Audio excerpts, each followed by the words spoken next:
I'll never forget the day my father retired. He walked out of his office, the same one he'd led for 35 years, holding a small box of memories, a quiet smile on his face, and a look I didn't recognize. Back then, I thought retirement was a finish line. But what I watched unfold in the months that followed changed how I see aging forever. My father was strong, a leader, a man of discipline, and yet retirement, the very thing he'd worked toward for decades, slowly unraveled him from the inside. This story isn't about fear, it's about awareness, because what happened to him happens to so many men. And maybe, just maybe, if you catch it early, you can rewrite the story. Chapter 1. When leadership no longer has a role. My dad wasn't just a worker, he was the boss, a third-generation leader of our family business. People knew him, respected him. He could walk into a room and command attention without saying a word. But the day he walked away from that business, he also walked away from his identity. And that's where the drift began. At first, he filled his days with golf, martinis, naps, dinners with mom. It looked like freedom, but over time, something faded. Without work, he didn't know who he was anymore. Conversation shifted from what excites you to what used to be, and the man who once inspired so many started disappearing in his own memories. Chapter 2. Community is no longer strong.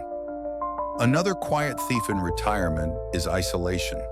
My dad had business lunches, networking events, colleagues, clients, all of whom kept his mind sharp and spirit engaged. But after retirement, those connections faded. He had a few golf buddies, but as years passed, they played less. Some moved away, some got sick, some never came back. The circle shrank, and for the first time in his life, my dad had no one to talk to about the future, only the past. That's when I realized retirement isn't just about time, it's about people. And if you don't build a new tribe, you drift alone. Chapter 3. Loss of passion. I asked my dad one day, "What's something you're excited about this week?" He stared at me, then shrugged. Passion used to live in him. He lit up when he solved problems, served clients, built something. But in retirement, without purpose, the fire dimmed. And it wasn't because he wasn't smart or capable. He just never created something new to look forward to. So what's the lesson? You have to create new meaning, volunteer, mentor someone, learn something you never had time for before, teach, write. You've spent a lifetime building skills. Don't let them rust in silence. Chapter 4. Recovery, starting with small habits. After my dad passed, I promised myself, I won't drift. I began building a new routine. Mornings with purpose, reading, walking, journaling.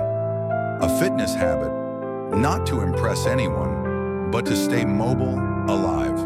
Weekly connection, coffee with a friend, calling an old colleague. I even started this YouTube channel, something I never thought I'd do, to create, to grow, and to connect. And you know what I've learned? It's not too late. Not at 60, not at 70, not even at 80. You can always come back to yourself. Instead of letting drift, choose your own way to age. If you're approaching retirement, or already there, ask yourself gently, who am I becoming? Who's walking this path with me? What brings me joy? Not 20 years ago, but now? My father taught me many things, but the most powerful lesson came when he stopped leading and started drifting. If this story feels familiar, then maybe today is the day you stop drifting and start creating your own second chapter. one that's alive with